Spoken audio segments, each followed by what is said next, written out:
করতে আসেনি। আমি আমার সুফিবাদের কথা বলব। কারণ হলো গুরু কি আমরা জানি না। লালন ফকির বলছে গুরু মানে কিন্তু কোনো মানুষ না, গুরু মানে একটা শক্তি, একটা পাওয়ার। আচ্ছা, এখানে গুরু নাই এমন কোন লোক আছে? একটু হাত তোলেন যে আমার গুরু নাই। তোলেন হাত, অসুবিধা নাই, কোনো ভয় নাই। তুলছে না, লজ্জা পেয়েছে। লজ্জা পাওয়ার কিছু নেই। আমি আপনাদেরকে ভেঙে দিচ্ছি। গুরু হলো 5 প্রকার।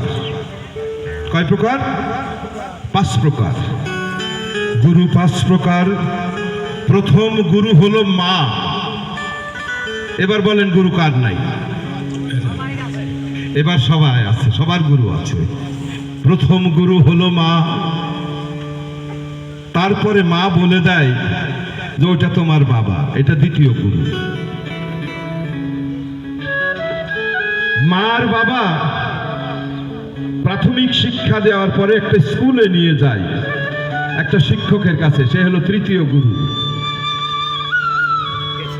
তারপরে এই 3 জন মিলে সন্তান যখন দেখা যায় যে ভবিষ্যৎ সম্ভাবনাপূর্ণ, তখন সে আর একটা গুরু খুঁজে।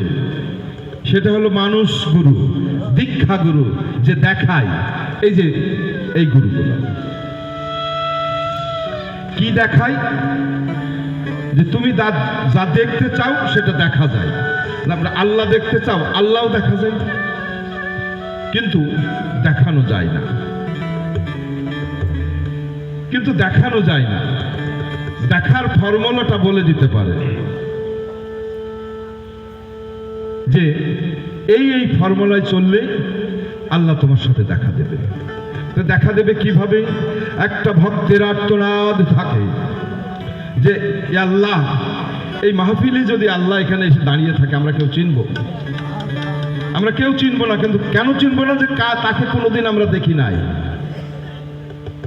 তাই প্রত্যেকটি ভক্তের আবেদন নিবেদন যাই বলেন থাকে হলো, যদি কখনো তুমি ধরাধামে আসো, তুমি আমার গুরু রূপে এসো। আমি তো গুরুকে আলাদা করে, তোমাকে আলাদা করে দেখিনি কোনোদিন।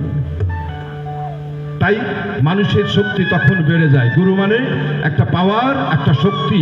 সেই শক্তিটা হলো আল্লাহর নিজের শক্তি, যে শক্তিটাকে আমরা অনুভব করি, দেখি না। এখানে বসে আছি, দেখুন আমাদের চতুর্পার্শ্বে কি আছে? একটা শক্তি। শক্তিটা কি? হাওয়া। এই হাওয়া যদি ভিতরে যাচ্ছে না, আমি পড়ে যাব। আপনারা তখন কি বলবেন? শফি মণ্ডল এসেছিল, এক্ষুনি দেখলাম গান গাইল, হঠাৎ করে শফি মণ্ডল চলে গেল। কিন্তু এখানে আমার লাশ, আমার চোখ কান নাক মুখ সব আছে। তাহলে শফি মণ্ডল কে ছিল? সেই শক্তিটার নাম, যে শক্তিটা আপনার নাম। আমার মুর্শিদ ধ্বনি গুণমণি গোপনে রইল,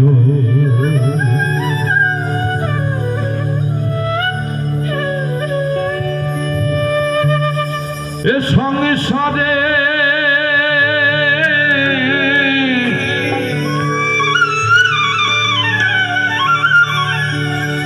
সংসারে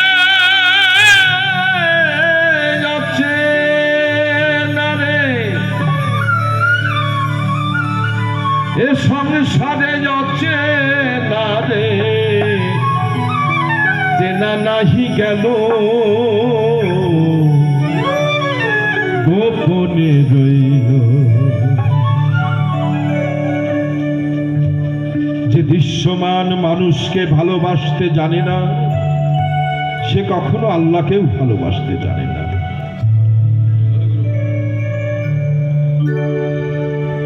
এ সংসারে আছে নারী,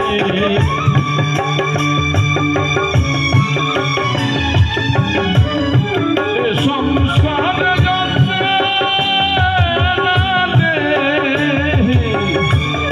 এ চেনা নাহি গেল গোপনে রইল আমার মুর্শিদ ধ্বনি গুণমণি গোপনে রইল।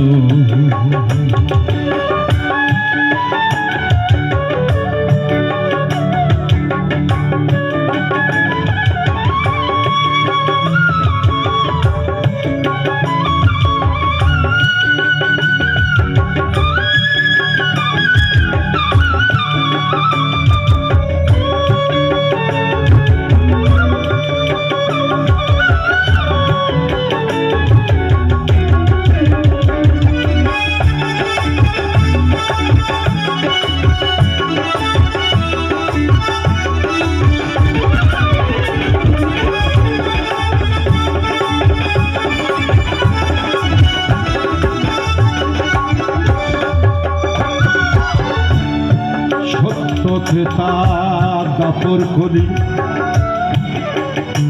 চারটি যুগ আমরা স্বভাবতই জানি যে এখন কলি যুগ, কিন্তু সেভাবে জানলে তো হবে না, জানতে হবে একটা জীবনের বৃত্তান্ত দিয়ে। আসতে একটা জীবনের বৃত্তান্ত। আমিও সত্য ত্রেতা দাপর কলি দেখতে চাই। শিশুকাল, যৌবনকাল, আর একটা সংসারকাল, আর একটা বার্ধক্যকাল, এই চার কাল সত্য ত্রেতা দাপর কলি।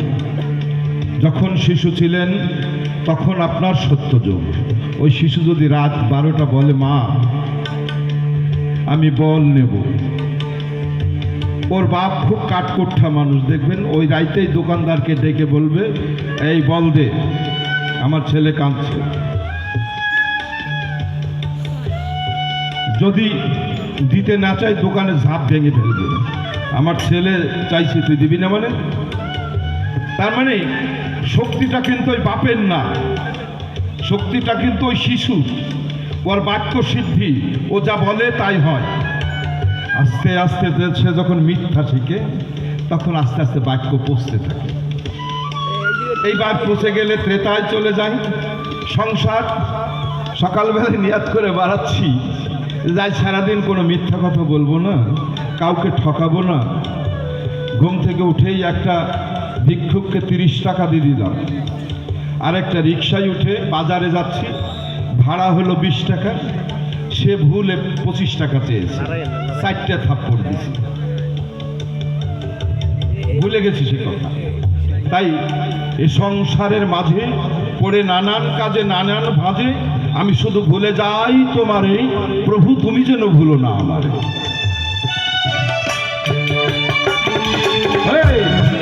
চার যুগে সে রই গোপনে,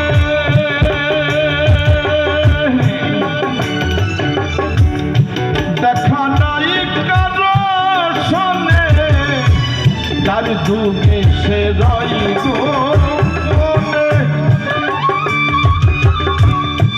দেখা নাই কারো শোনে। আবার ব্রহ্মা বিষ্ণু পাই না ধ্যানে, আবার ব্রহ্মা বিষ্ণু পাই না ধ্যানে, কত মনি জনা ঘুরে মইল আমার নূর নবীকে মেহের করে।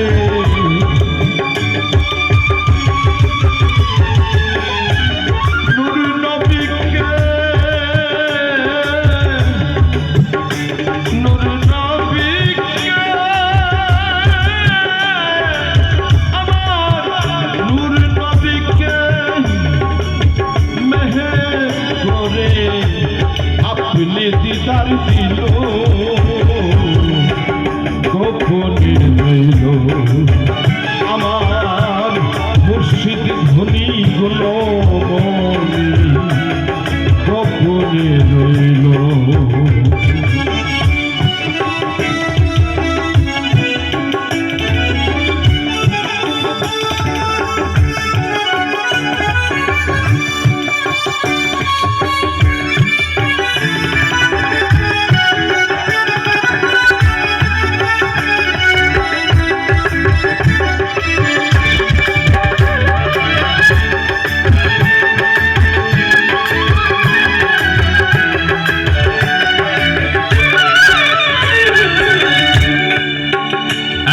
104খানা আসমানি কিতাব।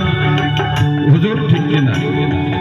আচ্ছা কেউ কি জানে আসতে 104খানা কিতাবের নাম? যাকে জিজ্ঞাসা করবেন সে কি বলবে জানেন? এর মধ্যে প্রসিদ্ধ 4খান, ইঞ্জিন, জব্বর, তৌরাত, ফুরকান, এটা জানি, এর বাইরে জানি না। তার মানে 104খানা কিতাব, এটা সত্য, কিন্তু নাম তো জানি না। আজকে নামটা আমি বলে দিই, আপনারা শিখে নেন। সবাই কিন্তু জানেন, কিন্তু সাহস কম, বলতে পারেন না। 104খানা কিতাবের নাম হলো কোরআন শরীফ। সকল কিতাবের জিস্ট দিয়ে এই কোরআন নাজিল করা হয়েছে। 104খানা কিতাবের একটি নাম, সেটা হলো কোরআন শরীফ। তার কারণ 104খানা কিতাবের সকল জিস্ট এই কোরআন শরীফে আছে। সকল, যেমন ইহুদি বলি আমরা, নাসারা বলে গালি দেয়।